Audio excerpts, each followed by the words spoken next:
El COVID-19 sigue siendo una realidad. Por eso, en esta etapa de reactivación responsable, evite las aglomeraciones y respete los aforos. Siga estas recomendaciones cuando vaya a asistir a un local comercial público como restaurantes, bares, discotecas, entre otros. Verifique que el sitio cuente con la infraestructura apropiada para cumplir los protocolos. Mantenga la distancia de mínimo 2 metros con otras personas. Permita la toma de temperatura y datos al ingresar al lugar. Recuerde, el tapabocas es un elemento de uso individual. Cuando vaya a ingerir algún alimento, guárdelo personalmente y no permita que otras personas o elementos tengan contacto con él. Evite usar cartas o menús físicos. Evite compartir comidas, bebidas, tragos, cigarrillos o narguilas. Verifique que se desinfecten botellas u otros elementos antes de que lleguen a su mesa. La batalla contra el coronavirus la ganamos unidos. Colombianos, muy buenas tardes. Los saludo una vez más desde la Casa de Nariño, la casa de todos los colombianos.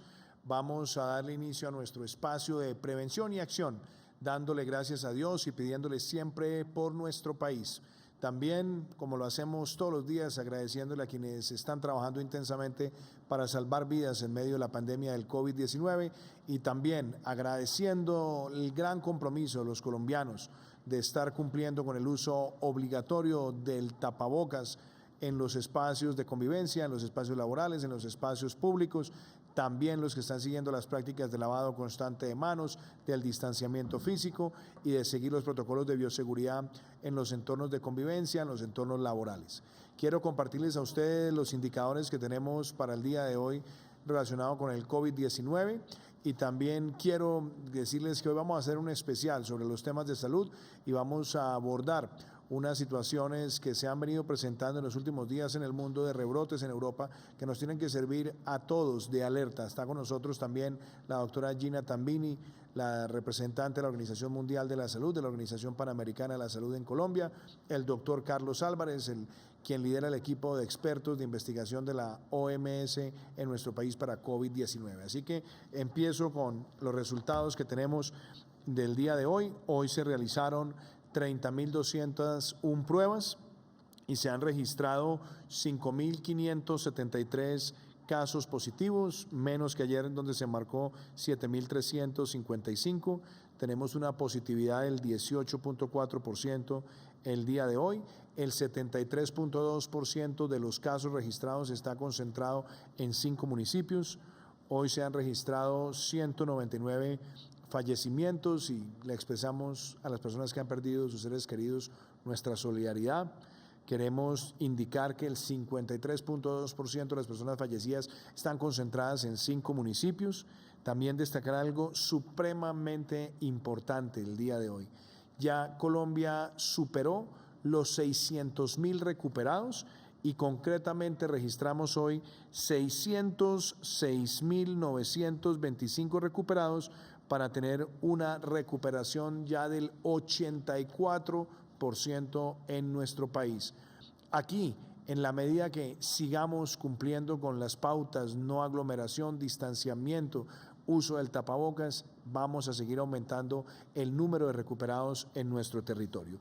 También quiero hacer referencia a algunos aspectos de la situación mundial. El mundo registra hoy 29.136.553 casos.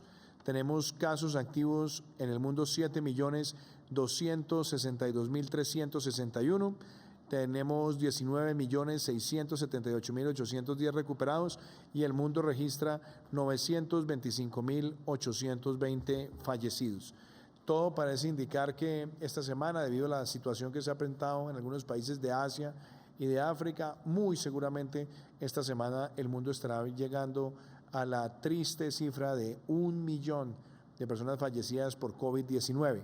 Y yo creo que ese es un mensaje también para el mundo, porque como lo dije anteriormente, hemos visto rebrotes en algunos países y la única manera de evitarlos es con el comportamiento, con la convivencia, pero al mismo tiempo con la disciplina y la cultura ciudadana. Quiero hoy empezar haciendo un balance de la situación de la pandemia desde el punto de vista integral en salud, y déjenme empezar con esta gráfica que tiene que ver con cómo se están comportando los casos activos por millón de habitantes en nuestro país. Y vemos lo que fue la tendencia que tuvimos prácticamente hacia el mes de agosto, y empezamos a ver una tendencia muy favorable donde viene la reducción de los casos activos por millón. Esta es una tendencia positiva, nos tiene que llevar a que nosotros veamos esta situación con optimismo, pero sin triunfalismo, y en la medida que sigamos aumentando los recuperados y se sigan aplicando los protocolos y el distanciamiento de los habitantes, nuestro desempeño debe ser cada vez mejor. Ahora, hablando, por ejemplo, de los contagios por millón de habitantes, cómo se sigue viendo Colombia frente al mundo. Aquí vemos el comparativo en el caso de las Américas, donde Colombia registra 14.092 contagios por millón, lo que nos sitúa muy por debajo de Estados Unidos, de Brasil, de Perú, de Chile, que tiene 22.761, o de Panamá, que tiene 23.617. El otro indicador con el que hemos venido trabajando con la Organización Mundial de la Salud y la Organización Panamericana de la Salud es relacionado con las muertes por millón de habitantes. Aquí podemos ver la comparación de Colombia frente a Europa, donde seguimos estando por debajo de países como Francia, como Suecia, como Italia, como el Reino Unido, como España o como Bélgica. Tenemos también el comparativo con los países de las Américas en el indicador de muertes por millón, donde seguimos situándonos por debajo de Panamá, de México, de Estados Unidos, de Ecuador, de Brasil, de Chile y de Perú. Y también algo muy importante, la tasa de letalidad, que es el número, es el porcentaje de personas fallecidas sobre el universo de contagios en el territorio, y aquí podemos ver el comparador de la tasa de letalidad de Colombia con otros países del mundo, particularmente de Europa. Nuestra tasa de letalidad está por debajo de la de Alemania, de la de España, de la de Suecia, de la de Francia, de la de Bélgica, de la del Reino Unido y de la de Italia. Y cuando hacemos el comparador con otros países de América Latina, como lo podemos ver a continuación, nuestra letalidad está en el orden del 3.2%. Obviamente eso nos sitúa en una proporción muy similar a la de Estados Unidos y Brasil, que tienen 5 y 6 veces la población de Colombia. Estamos también por debajo de Perú, con menos habitantes que Colombia, menos que Ecuador, con menos habitantes que Colombia, y tenemos también una letalidad que está por debajo de la de México, que tiene el doble de habitantes de nuestro país. En lo que tiene que ver con la mortalidad por rangos de edad, también importante ver cómo sigue el comportamiento en nuestro país. A continuación, ustedes van a observar una vez más esta curva que la hemos visto semanalmente, donde se aprecia cómo la mayor concentración de letalidad sigue estando por encima en las personas que tienen edad por encima de los 70 años, donde a partir de los 70 años, cuando se ve la presencia del COVID, la probabilidad de fallecer es cercana al 30%, y obviamente también vemos el segmento de 60 a 69 años, que sigue también siendo un sector altamente vulnerable. No es que los demás no lo sean, porque también vemos que hay una correlación de las preexistencias y comorbilidades, como lo podremos ver a continuación, donde una vez más revisamos que cerca del 90% de las personas fallecidas por COVID-19 en Colombia tienen alguna comorbilidad o preexistencia, donde la de mayor, como dijera yo, mayor prelación, o la donde hemos visto mayor presencia, tiene que ver con la hipertensión arterial. El 27% de las personas fallecidas por COVID en el país sufren de hipertensión arterial, 16.3% de diabetes mellitus tipo 1 y tipo 2, y vemos otras patologías respiratorias, renales, cardíacas, obesidad, tiroides, y a continuación también vemos que hay otras patologías donde el 4.4% de los casos tienen cáncer o incidentes cerebrovasculares. También quisiera compartirles a ustedes cómo sigue la evolución del número de unidades de cuidado intensivo en nuestro país. Importante destacar que la hemos casi duplicado, pero sobre todo algo que es muy diciente: si no hubiéramos hecho esa expansión, hubiéramos llegado ya a mucho más del 100% de ocupación en todo el territorio nacional. Por eso esa expansión, como la vemos a continuación, se puede notar. En solamente 5 meses nuestro país logró tener el número de unidades de cuidado intensivo que se había demorado el país más de 20 años en tener a disposición.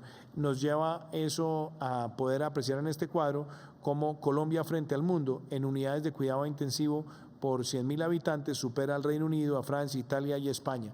Eso también es muy diciente del trabajo que se ha logrado.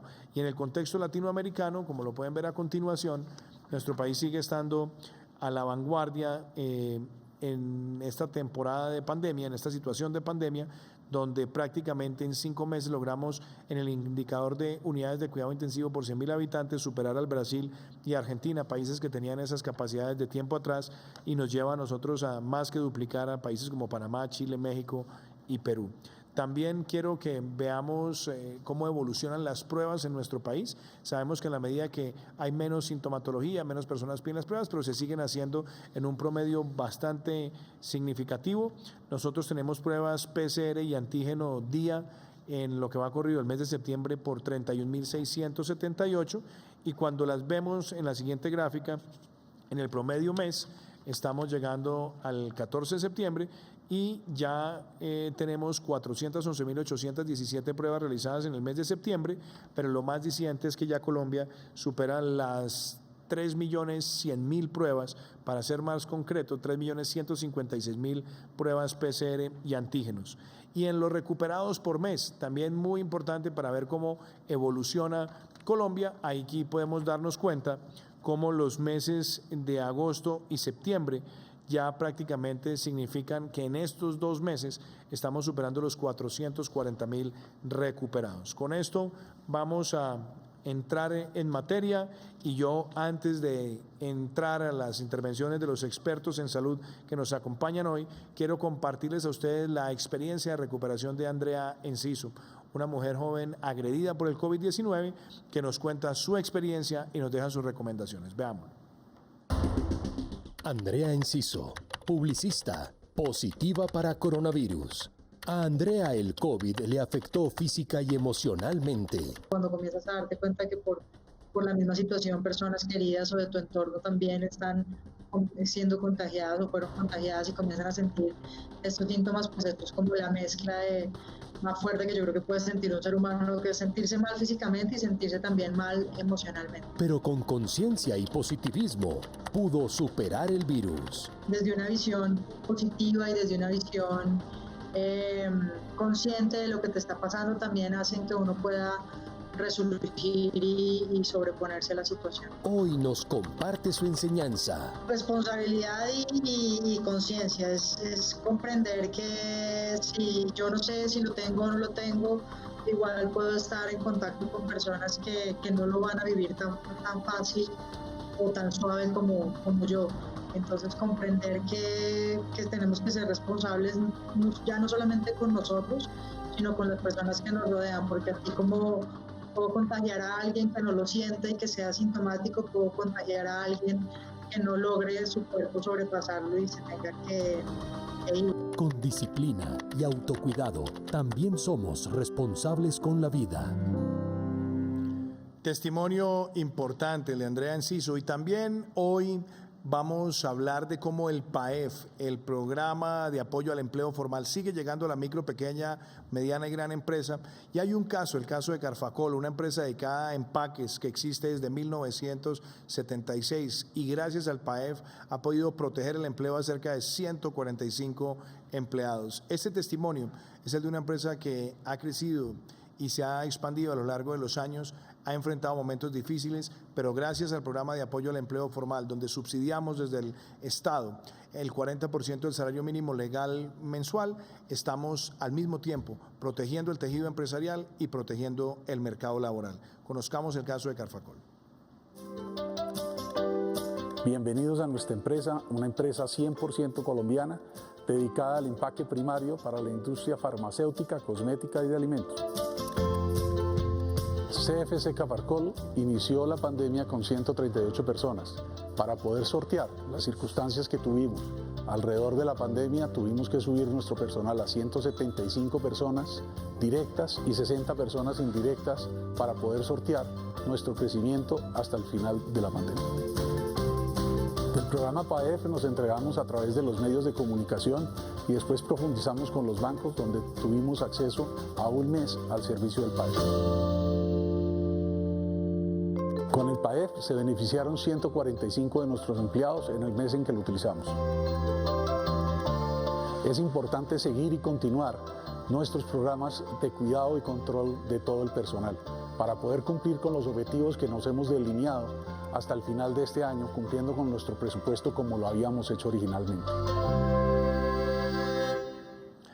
Ese es un testimonio de cómo en nuestro país el PAEF sigue llegando a distintos lugares para proteger el tejido empresarial y proteger los puestos de trabajo. Y hoy también quiero compartirles a ustedes un testimonio, el del doctor Pedro Patiño, un cirujano general que en repetidas ocasiones nos ha enviado mensajes, pero hoy comparte el testimonio desde la profesión médica de cómo se han sorteado a lo largo de estos meses una situación tan compleja que todavía no se ha ido del mundo, no se ha ido de América Latina, no se ha ido de nuestro país y que requiere la colaboración y la cooperación de todos. Pero lo interesante son las lecciones que para un profesional de la medicina le ha dejado esta capacidad de respuesta de Colombia. Veámoslo. Yo soy Pedro Leonardo Patiño, soy cirujano general. Al comienzo estábamos siguiendo de cerca pues la evolución, cómo nos iba a llegar aquí a nuestro país. De los oficios que iba a desempeñar en la pandemia era empezar a trabajar con UCI, pacientes de COVID-19. Es un tipo de enfermedad para la que nadie estaba preparado. A nivel profesional nos deja muchas enseñanzas. Todos los días hay información nueva, hay que estar revisando todo, hay que estar muy pendiente. Ha sido un reto para todas las instituciones. Partes positivas, la respuesta a futuros eventos que nos puedan ocurrir. Una preparación que fue bastante rápida con miras a poder enfrentar la pandemia. Desafortunadamente es una enfermedad muy impredecible, nadie sabe a quién le toca la presentación severa de la enfermedad. Tengan todas las precauciones, cuiden mucho a sus familias. Si nos cuidamos, avanzamos. Ministerio de Salud y Protección Social, Gobierno de Colombia. Ahí vemos un testimonio muy importante y vamos a abordar hoy la situación del COVID con noticias que han sido quizás duras para el mundo el día de hoy. Hoy escuchamos testimonios de expertos de la Organización Mundial de la Salud, donde haciendo referencia a la situación de Europa, decían que muy posiblemente en los meses de octubre o noviembre se pueden presentar situaciones complejas desde el punto de vista de contagios y muertes, esencialmente porque se han visto circunstancias donde se han relajado medidas como la no aglomeración, el mal uso del tapabocas, el no cumplir con protocolos de distanciamiento, y esto puede generar una situación de un rebrote que, como lo planteaba hoy la misma Organización Mundial de la Salud, puede inclusive ser más fuerte de lo que vimos en los primeros meses del año. Eso nos tiene que llevar a todos a hacer reflexiones muy claras y sobre todo nos tiene que llevar a que los protocolos los estemos observando de manera muy rigurosa. Ahora vamos a hablar con el ministro Fernando Ruiz de cómo se está viendo la situación en estos primeros 14 días, que son importantes porque son los días de monitoreo epidemiológico de lo que ha sido el inicio del aislamiento selectivo con distanciamiento individual responsable. Hoy se cumplen los primeros 14 días. Por supuesto, nosotros estaremos monitoreando la situación hasta finales de mes. Hay que ver, por ejemplo, cómo se han comportado algunas ciudades del país, si las aglomeraciones pueden haber detonado un crecimiento en las semanas que vienen. Por eso el llamado a todos los colombianos es muy claro. Acá tenemos que estar en alerta. Muchas personas se preguntan, ¿por qué seguimos hablando del COVID? ¿Por qué todos los días haciendo esta pedagogía? ¿Por qué estamos retomando siempre esta conversación? Por una sencilla razón. La enfermedad no se ha ido y la enfermedad, si no tenemos cuidado, puede volver con más fuerza. Y justo tenemos que trabajar todos para evitar que eso ocurra. Por eso, antes de darle la palabra al ministro Fernando Ruiz, hay una pregunta que nos ha llegado que se hacen muchos colombianos. Veámosla. Presidente, ¿ya se superó la pandemia? Esta pregunta nos la manda Omar Pertús, ministro Fernando Ruiz. Y yo quiero que usted sea lo suficientemente claro, lo suficientemente crudo frente a lo que estamos viendo en el mundo, pero también lo que podemos decir a todas luces de lo que ha venido ocurriendo en Colombia. Hay señales de optimismo, aumentan los recuperados, están bajando el número de casos, hemos tenido una reducción en el número de muertes también, sabiendo que esto trae muchísimo dolor para muchas familias, pero el comportamiento ha venido mejorando. Pero justamente lo que no nos puede pasar en este momento es creer y pensar que ya esto se superó, o que ya el COVID no es una conversación relevante, o que ya el COVID no debe estar presente todos los días en las conversaciones, en la discusión del entorno laboral y el entorno social. Así que lo dejo con la pregunta del señor Pertús Y yo creo, ministro, que es importante hacer ese primer balance de estos 14 días de aislamiento selectivo con distanciamiento individual responsable. Sí, presidente y colombiano, frente a la pregunta del señor Verduz, hay que responder que una epidemia de tipo infeccioso como esta solo se termina cuando se realice lo que se llama el agotamiento de susceptibles, es decir, cuando la mayor parte de las personas hayan sido contagiadas, y se estima que para una enfermedad como el COVID-19 el 80% de la población debería haber ya tenido contacto con el virus para poder decir que la epidemia realmente ha tenido ya, ha pasado.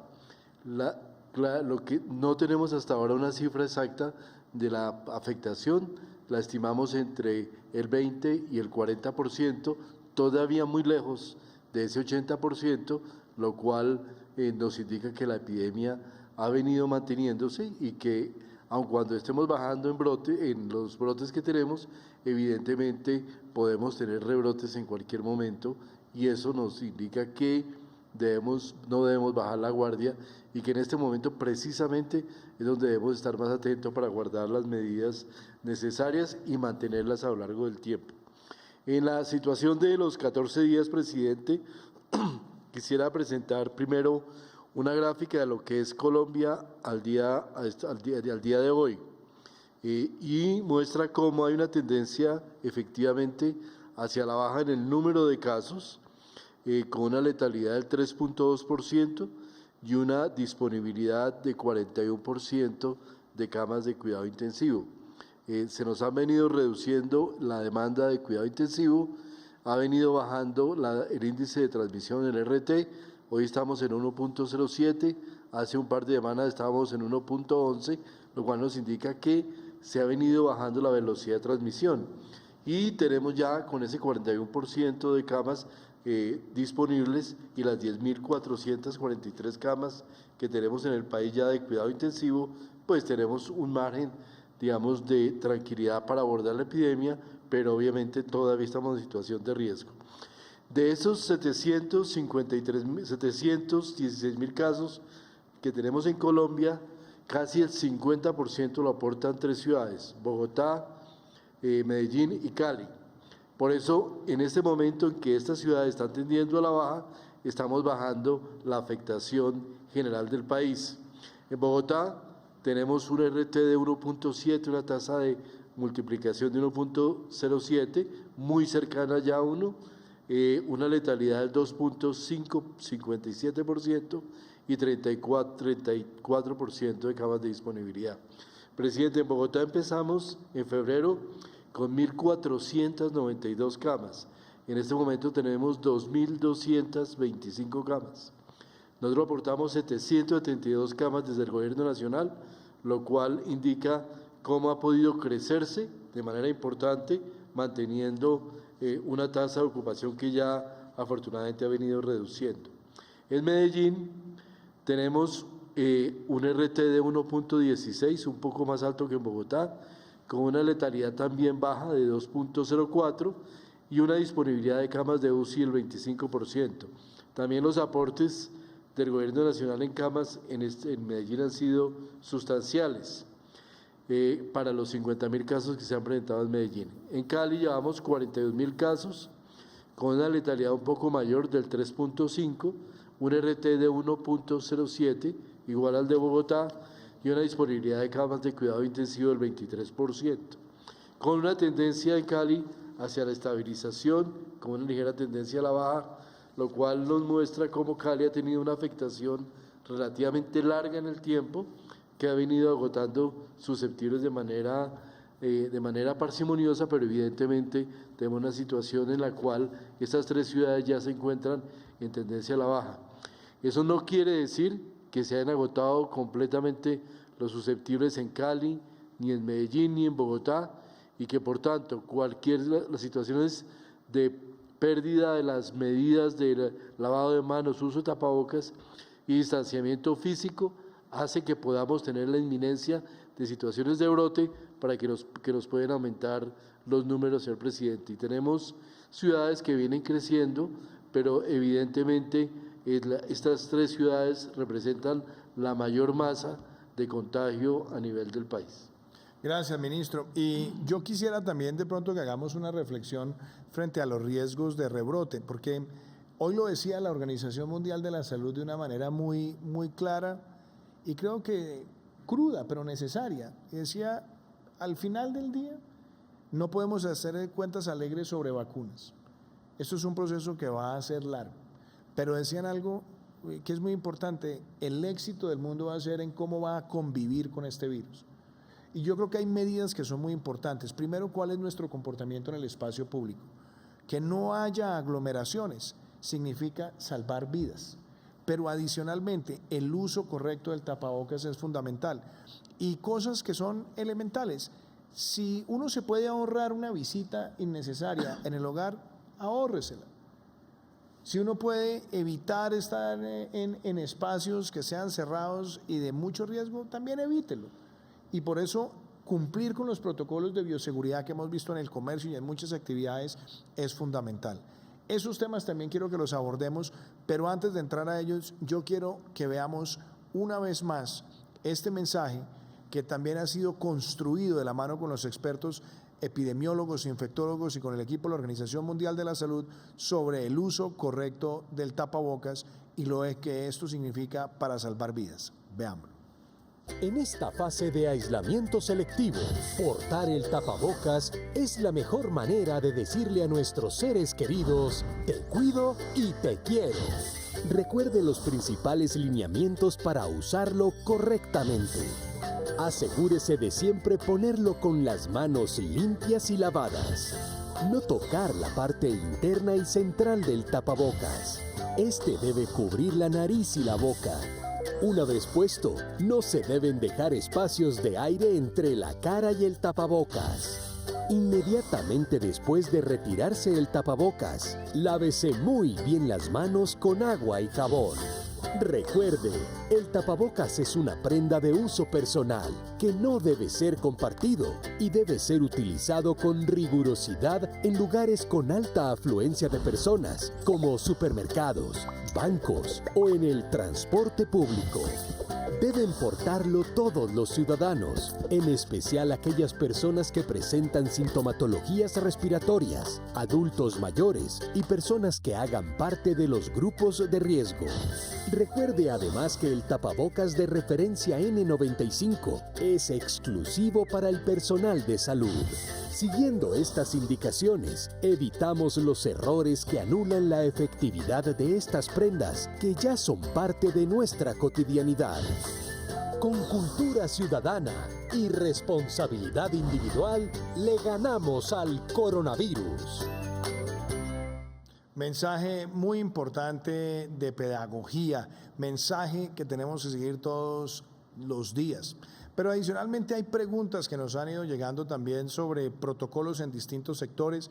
Uno de ellos tiene que ver con las piscinas.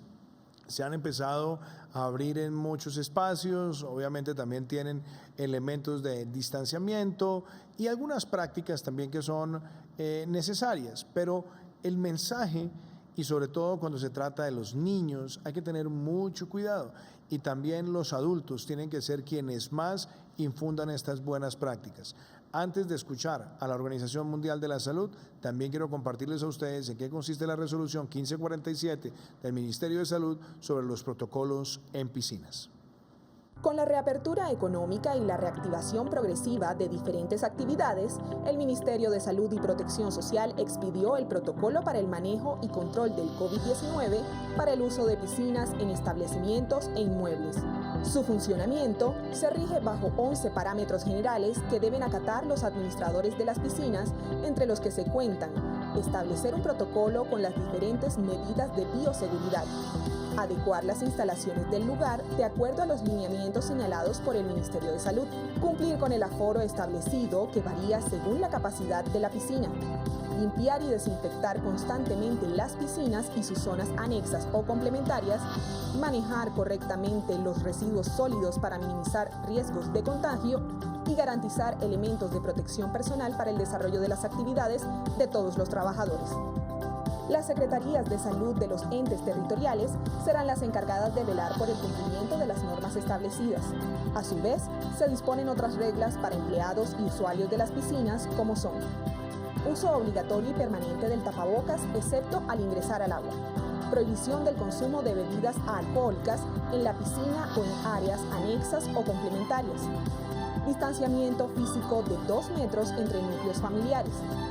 Salvavidas deben evitar el contacto boca a boca al realizar maniobras de rescate utilizando dispositivos para tal fin. Desinfección o lavado de manos al ingreso de la piscina. Bañarse rápidamente en las duchas externas antes de ingresar y después de salir de la piscina. El uso de equipos para la práctica deportiva y de aseo como toallas y caretas es personal. El cumplimiento de las medidas estipuladas permitirá el goce de las piscinas de uso colectivo, restringido, unihabitacional y de uso especial, disminuyendo los riesgos de transmisión y contagio del COVID-19 mientras se realizan las actividades.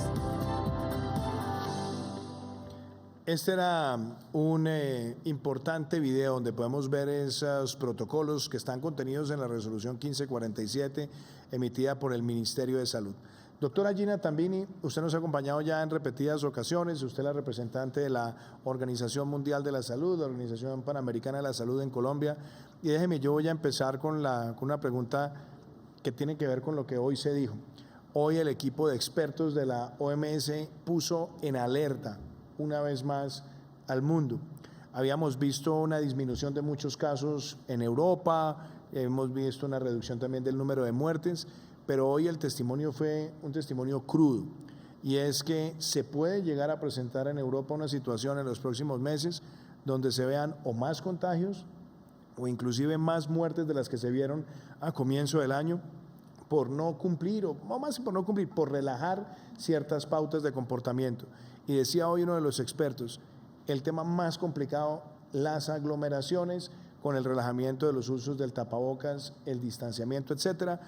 Y creo que esta alerta también es propicia para América Latina. Hemos visto que en América Latina los casos han venido disminuyendo, las muertes han venido disminuyendo, pero el riesgo de un rebrote está ahí si no observamos esas medidas. Yo quiero que usted le hable a los colombianos con esa información tan relevante que hoy fue comunicada al mundo por parte de la organización que usted representa. Gracias, señor presidente. Esta semana están reunidos los ministros y ministras de salud de la región de Europa, de la Organización Mundial de la Salud. Y como bien dice usted, señor presidente, se indicó de que en octubre y noviembre pudiera haber un incremento de los casos. Recordemos que esta es la época de otoño y también es la época en que circula más el virus de la influenza, que va a haber ahí una confluencia de estos dos virus. Los países que están siendo más afectados en este momento son Rusia, España, Francia y el Reino Unido. Y lo que se está viendo en Europa, que se registra un gran número de contagios, sobre todo a causa de las aglomeraciones. El doctor Tedros, el director general de la Organización Mundial de la Salud, en este evento regional, con la presencia de los ministros de los diferentes países de Europa, remarcó en 4 puntos. Uno es el evitar esas aglomeraciones, poder prevenir esos eventos que puedan incrementar los casos, donde pueda haber un incremento y presentarse brotes, como son las discotecas o lugares donde hay un mayor acúmulo de personas y no hay una buena ventilación. Segundo, el seguir protegiendo a los vulnerables, las personas mayores de 60, las personas que tienen enfermedades crónicas, para poder salvar vidas y poder reducir esa sobrecarga en las instituciones de salud al evitar esos casos severos y críticos.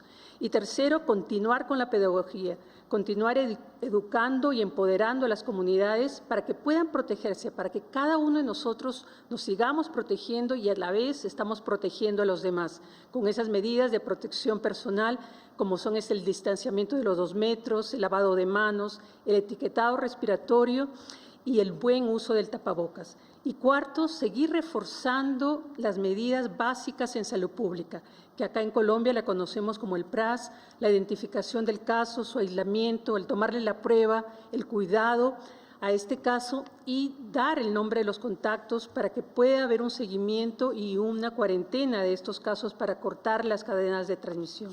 Si hacemos estos puntos, si hacemos todo en conjunto, vamos a poder continuar abriendo los sectores económicos de una forma segura. Por eso es importante recordar que todos somos susceptibles. El virus sigue circulando en Colombia, en los países de la región, y es importante esa responsabilidad individual, la responsabilidad de cada uno de nosotros, de todos los pobladores, para poder seguir combatiendo este nuevo coronavirus. Muchísimas gracias, doctora Gina. Y está con nosotros el doctor Carlos Álvarez, quien dirige los estudios de la OMS y la OPS en Colombia. Es uno de los más destacados infectólogos y epidemiólogos que tiene nuestro país.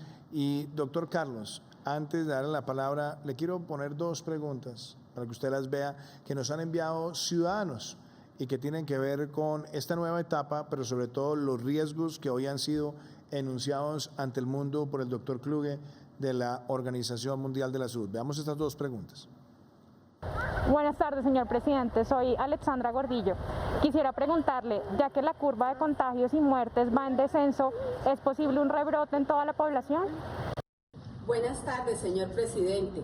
Le habla Marta Esteban de la ciudad de Cúcuta. Le quiero preguntar, ¿una persona que ya le dio COVID le puede volver a dar? Ahí tiene dos preguntas muy importantes, doctor Álvarez. ¿Cómo las vamos a contestar? Pero además con el mensaje, todos tenemos que ir reactivándonos, tenemos que estar con optimismo, pero ojo, las aglomeraciones, el relajamiento del uso del tapabocas pueden terminar siendo fatales. Hablemos de eso.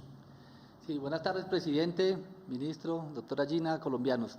Creo que no se nos debe olvidar, y lo hemos escuchado hoy en la boca del ministro, de doctora Gina y del mismo presidente, en que no podemos bajar la guardia. De una u otra manera tenemos que entender que el hecho de que vaya bajando, que haya una curva epidémica que esté disminuyendo en algunas ciudades es muy bueno, pero no significa que ya el virus se haya ido y que nosotros seamos ya inmunes o estemos ya protegidos contra el virus. Desafortunadamente las dos cosas no han pasado. El virus sigue circulando y nosotros todavía hay un grupo importante de la población, incluyendo población de riesgo, que sigue siendo susceptible.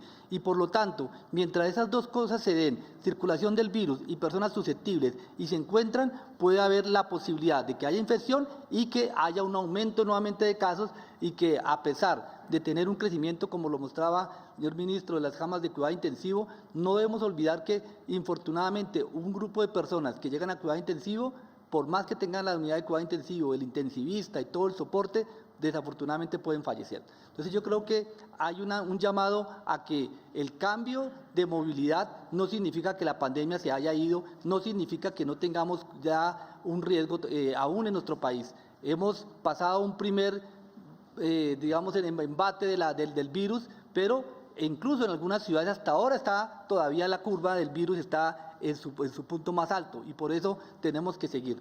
Recordemos que de nosotros depende finalmente que en los meses que vienen o las semanas que vienen, esa posibilidad de que haya un brote o haya una curva epidémica se dé o no se dé. De nosotros depende que podamos convertir, ahora que estamos en la moda del ciclismo, pasar de un premio de primera categoría a un premio de tercera categoría. Esa curva alta o esa montaña se puede disminuir y eso depende de nosotros. Yo creo, presidente, dos palabras supremamente claves a mi modo de ver en este momento de la pandemia. La responsabilidad con nosotros mismos y con las personas que nos rodean, y la solidaridad. Porque cuando hacemos el buen uso del tapabocas, hacemos el distanciamiento físico, nos lavamos las manos, somos responsables, somos solidarios y somos responsables. Y así estamos protegiéndonos nosotros y nuestra familia. Y algo bien importante, no pensar que porque el que se quiere proteger es que se siente más débil o que es miedoso. Porque algunas veces empieza a hacer el bullying en algunos escenarios en que el que se pone tapabocas es porque como que le tiene miedo al virus. No, aquí no se trata de tenerlo o no tenerle miedo al virus. Aquí se trata de protegernos todos, porque no sabemos si cuando nos afecta el virus nos va a dar, como muchas veces va a dar unas manifestaciones lentas o suaves, o leves mejor, y desafortunadamente otras veces no lo es así y podemos incluso en personas jóvenes también complicarnos. Digamos que a veces hemos hecho mucho énfasis en que las personas mayores de 60 años tienen más riesgo, pero no se nos debe olvidar que las personas jóvenes también en algunos casos pueden complicarse. Y déjeme, yo le hago la otra pregunta, doctor Carlos, se nos llegaba, y es, usted es un experto en epidemiología, usted es un experto también como infectólogo. La pregunta que muchas personas se hacen, y en la medida que van aumentando los recuperados, se está presentando. A mí ya me dio, dice gente. A mí ya me dio. Entonces, cuando las personas empiezan a decir, a mí ya me dio, parten de la base que no les puede volver a dar, o que creen que no les puede volver a dar. Y no hay en este momento ninguna evidencia en el mundo que permita decir ni que sí ni que no. ¿Cómo van esos estudios en este momento? Si a una persona ya le puede volver a dar, muchos médicos dicen, sí, esa posibilidad está porque no tenemos todavía evidencia concluyente. Hay otros que dicen que no. ¿Qué se le puede decir al ciudadano del común? Tenemos que tener mucho cuidado por dos razones. Si me hubiera hecho esta pregunta, presidente, hace un mes, yo le diría, no, pues probablemente no nos puede volver a dar porque es lo que tenemos hasta ahora. Sin embargo, ya hemos visto en los últimos 10 días la aparición y demostración que hay personas que se han vuelto a reinfectar. Tuvimos un caso en Hong Kong, luego en Estados Unidos, y probablemente van a aparecer algunos casos adicionales de la posibilidad de esa reinfección. Probablemente, y ojalá que sea así, no es algo tan frecuente que pueda ser un problema de salud pública, pero no lo sabemos. Todavía esta es una pandemia y un virus que estamos aprendiendo. Y en este caso, lo mejor es la prudencia, presidente, la prudencia en que, así me ha recuperado, tengo que mantener el autocuidado. Tenemos que seguir con el autocuidado porque no sabemos cómo es el comportamiento de este virus aún y es mejor prevenir que lamentar. Muchas gracias, doctor Carlos. Aquí tenemos otras preguntas que nos han llegado a los ciudadanos de distintos lugares de Colombia. Veamos esta. Buenas tardes, señor presidente. Mi nombre es John Freddy Amaya Velázquez y quiero preguntarle hasta cuándo estaremos en esta fase de aislamiento selectivo. John Freddy, muchas gracias por esa pregunta. Y mire, ministro Fernando, yo creo que esa pregunta también se la hacen muchas personas. Hoy prácticamente estamos en un entorno de adaptación hacia una nueva normalidad. Y obviamente lo que más queremos en nuestro país es que nos vayamos adaptando y eso implica cultura ciudadana, como lo vimos tantas veces, uso del tapabocas, el distanciamiento, el lavado de manos, los protocolos de bioseguridad. Y lo que deseamos es que esta etapa de aislamiento selectivo con distanciamiento individual responsable sea la que lleve la pauta, por lo menos de aquí hasta el final de la emergencia sanitaria que debemos tenerlo hacia el 30 de noviembre. Claro está, ante lo que nos ha dicho hoy también la Organización Mundial de la Salud, donde nos dice la adaptación frente a esta enfermedad debe ser total y hay que seguir usando el tapabocas y seguir utilizando el distanciamiento, pero lo más seguro es que tengamos que seguir empleando estos instrumentos por un periodo más largo. Es mejor decir las cosas con claridad y con crudeza, pero para dar un mensaje de responsabilidad y de reactivación responsable, cuando hemos dicho que vamos a amor y amistad, Halloween, Navidad, próxima Semana Santa con COVID, ¿para qué? Para que la adaptación nos mantenga siempre a todos alerta. Pero yo quiero también, ministro Fernando, que desde la óptica de la salud también le contestemos a John Freddy. Sí, John Freddy, es muy difícil precisar esa fecha, pero yo creo que deben haber al menos dos condiciones que se deben cumplir para poder pensar en pasar a la cuarta etapa, que sería esa etapa ya de una adaptación a la normalidad del país. La primera condición es que el nivel de fallecidos en el país se baje a lo que se llama el canal endémico, o sea, al número de personas que morían en el caso de no tener COVID. Ese es un primer tema pero a pesar de tener eso, podemos tener la posibilidad de que aún teniendo un nivel bajo de fallecidos, tengamos rebrote. Por eso otro tema importante es lo que hablaba anteriormente del agotamiento susceptible, es decir, que no quede sino muy pocas personas que se puedan contagiar. Y eso se puede obtener tanto con el hecho de tener disponibilidad de una vacuna o también de que los estudios de prevalencia, esos estudios que se hacen para medir la proporción de personas que ya desarrollaron defensa contra el COVID, nos indique que el número de susceptibles está disminuyendo a un nivel en el que no haya un riesgo grande de afectación. Estamos trabajando en los dos, tanto en el obtener la vacuna como en los estudios de prevalencia que se iniciarán tan pronto tengamos un número de ciudades ya en baja afectación, y esos estudios tenemos ya protocolos planteados desde el Ministerio de Salud y el Instituto Nacional de Salud para empezar a efectuarlos. Gracias, ministro. Otra pregunta que se hacen los ciudadanos. Presidente, si alguien sale a la calle y se le olvida el tapabocas, ¿lo pueden multar? Más que si se olvida o no se olvida, y yo creo que aquí el mensaje para la ciudadanía es clave, es primero el uso del tapabocas en el espacio público es obligatorio. El uso del tapabocas en los espacios de convivencia comercial es obligatorio. El uso del tapabocas en los espacios laborales donde hay contacto cercano es obligatorio. Y todos tenemos que adaptarnos hacia esa directriz. Es imposible y no es tampoco la función de la fuerza pública en una ciudad estar diciéndole a todos los ciudadanos dónde está su tapabocas. Yo creo que aquí necesitamos el sentido de cultura ciudadana, pero por supuesto también las autoridades pedagógicamente y también en los espacios laborales, quienes están ejerciendo también las responsabilidades de inspección laboral, de salud ocupacional, todos tienen que estar haciendo esa solicitud del uso del tapabocas. Hoy lo más importante, y eso también lo han dicho los epidemiólogos e infectólogos, es fundamental ese uso para reducir velocidad de transmisión. Entonces, a la pregunta, ¿es obligatorio? La respuesta es sí. Pero para que nosotros partamos de la base que esto es una manera de protegernos y proteger a los demás, se necesita la cultura ciudadana. Y doctor Carlos Álvarez, le hago también esa pregunta porque esto es algo que hemos ido aprendiendo en los meses. Yo recuerdo recién empezadas estas circunstancias en el mes de marzo en América Latina, con usted estábamos hablando y todavía la Organización Mundial de la Salud no recomendaba el uso obligatorio del tapabocas, pero la dinámica de ir conociendo el virus llevó a que sí es una medida muy importante y yo creo que le digamos a los colombianos, si usted lo puede decir en porcentaje, inclusive mejor. Hay quienes dicen que el uso del tapabocas reduce la probabilidad de contagio en un 50%. ¿Es eso cierto? Sí, yo creo que, y eso viene el interesante el análisis, sí, realmente con el tapabocas y con este virus, como decía hace un momento, hemos venido aprendiendo. En un momento planteábamos que el tapabocas especialmente debería usarlo las personas que estaban enfermas para evitar contagiar, pero luego la ciencia y la evidencia nos han mostrado que el tapabocas utilizado de forma adecuada logra disminuir tanto que yo si estoy contagiado contagia a los demás, pero también contagiarme si alguien más está enfermo en un momento determinado. Y la posibilidad de, más que solamente el tapabocas, si hacemos la famosa tarea que hemos venido hablando muchas veces, lavarnos las manos, usar el tapabocas y el distanciamiento físico, logramos reducir en un porcentaje muy alto, por encima del 70%, logramos reducir la posibilidad de contagiarnos. Entonces sí es supremamente importante que ya haya evidencia, ya no solamente la corazonada, sino realmente ya sabemos que el tapabocas es un arma, un antídoto fundamental en este momento para el control de la pandemia.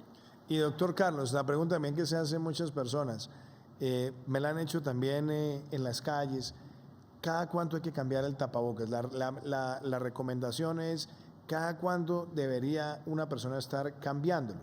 Bien sea obviamente el N95, el que tiene todas las pautas, o también el que se puede hacer con buen material de fabricación casera. ¿Cada cuánto se debe hacer ese reemplazo del tapabocas? Yo creo que con el tapabocas hay tres cosas importantes. Hay uno incluso que se me olvidó comentar, y es que incluso el tapabocas hay una manera en que si la persona se pone tapabocas, si yo tengo contacto con alguien que tiene el virus, la cantidad de virus que me van a entrar, si llegara a pasar, va a ser menor, y eso hace que también eso se disminuya, que así entre el virus no entra en la cantidad suficiente para infectar.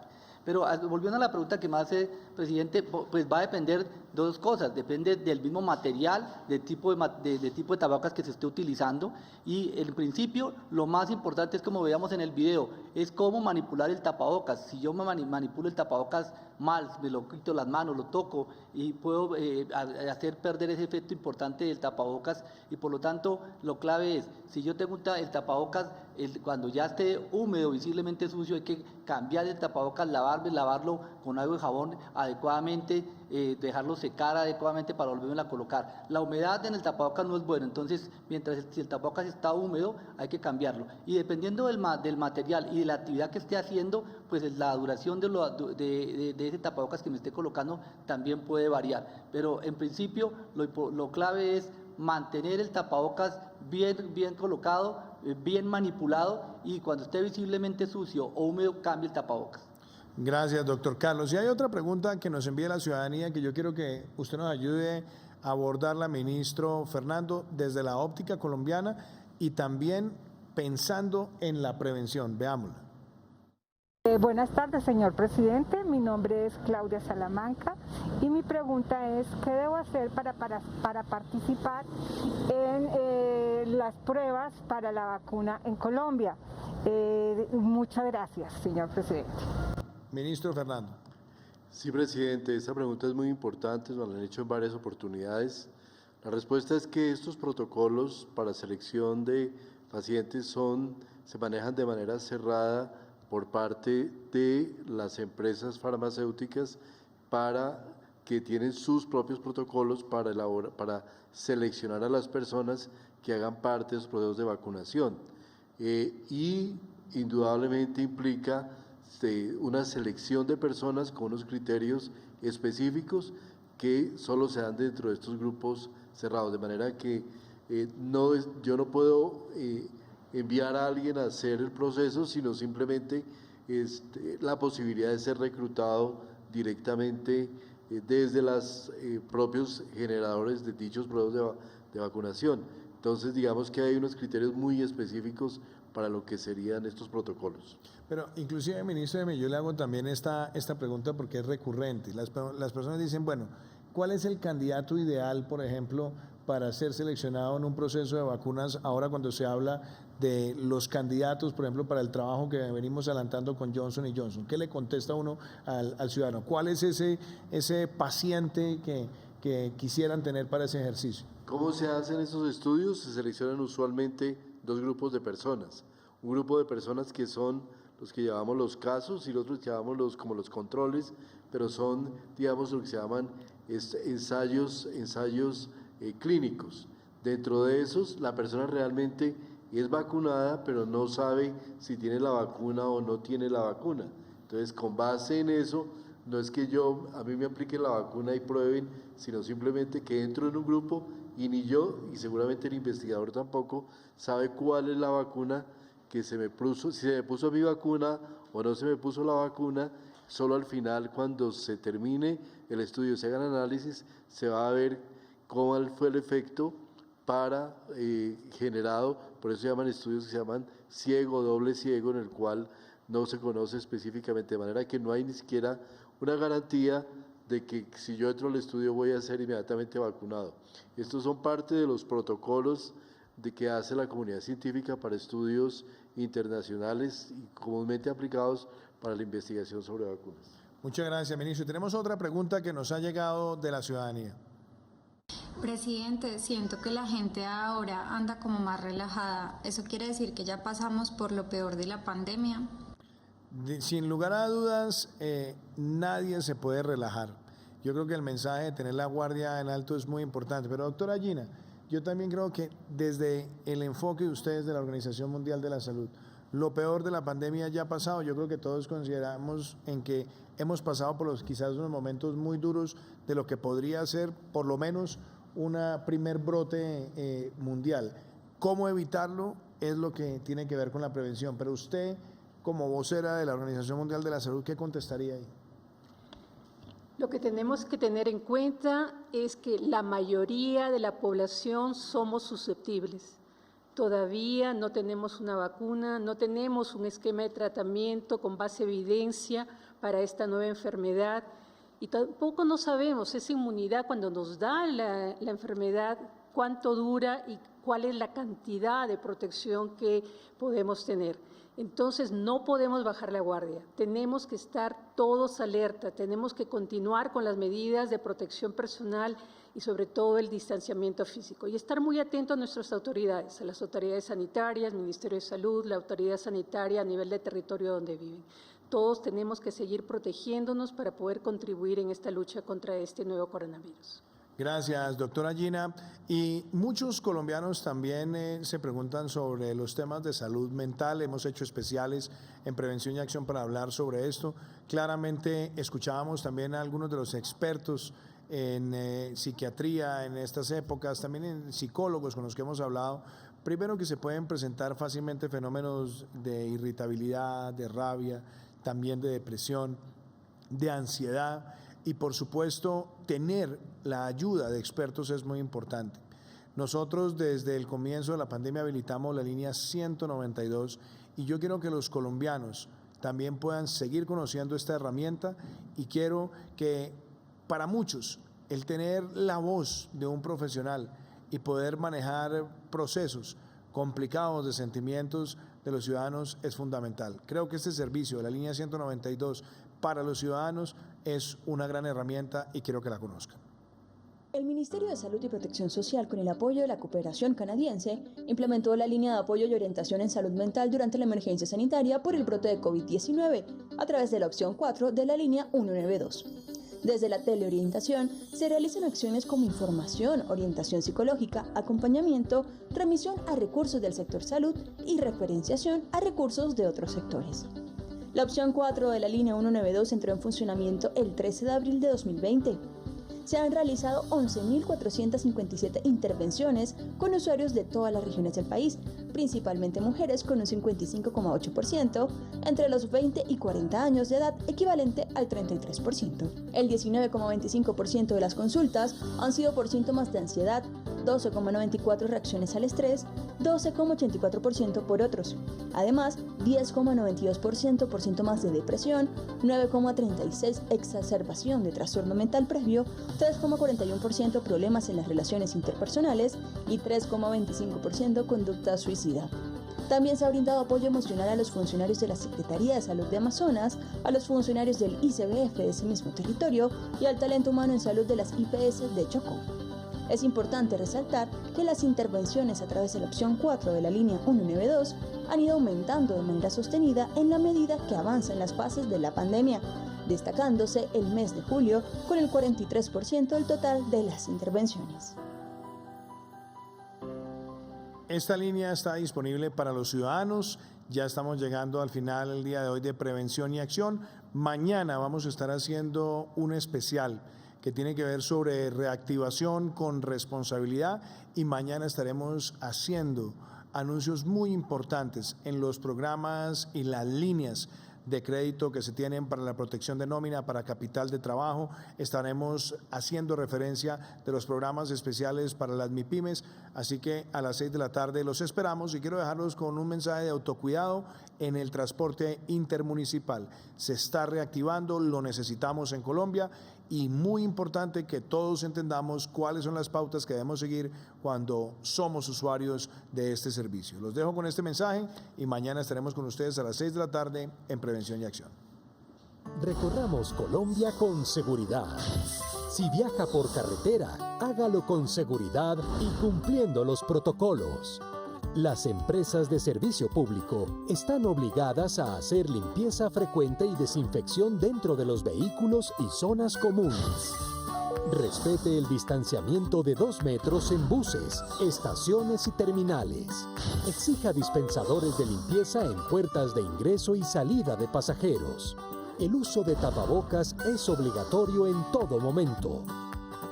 La cultura del autocuidado debe ser colectiva para vencer al virus.